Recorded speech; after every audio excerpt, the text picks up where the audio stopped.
È in partenza una nuova rassegna qui a Follina. Ci potete spiegare di che cosa si tratta e quali sono le novità che il pubblico deve attendere?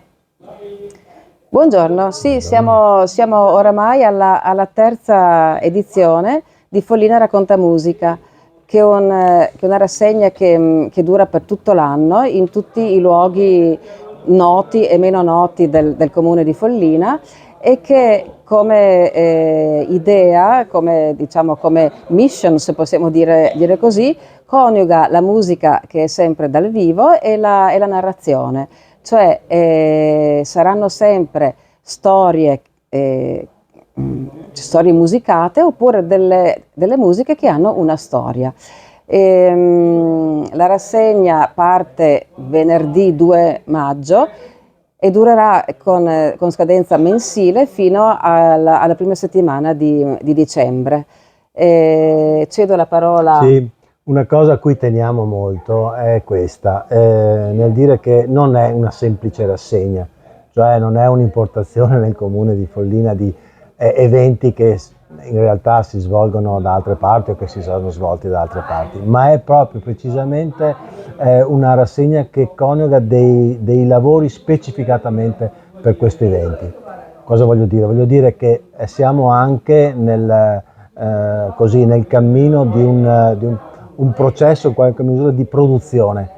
Gli eventi che sono presenti a Follina, la gran parte, sono proprio specificatamente realizzati per questa rassegna. C'è un augurio o un invito che volete fare al pubblico che vi seguirà?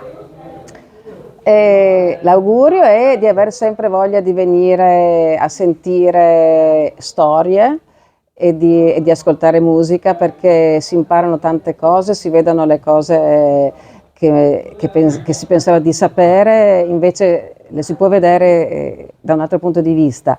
E poi una cosa che voglio aggiungere è che saremo supportati quest'anno, come l'anno scorso, dal Comitato Festeggiamenti Farrope de Guarda La Bella, non so mai l'ordine giusto, quindi è una sinergia tra l'amministrazione di Follina, insomma, che ringrazio, tra le associazioni di Follina e tra i molti talenti del territorio che si esibiranno in questa rassegna, quindi diciamo che sarà interessante sia per chi abita il territorio, ma anche per chi viene a scoprirci da fuori.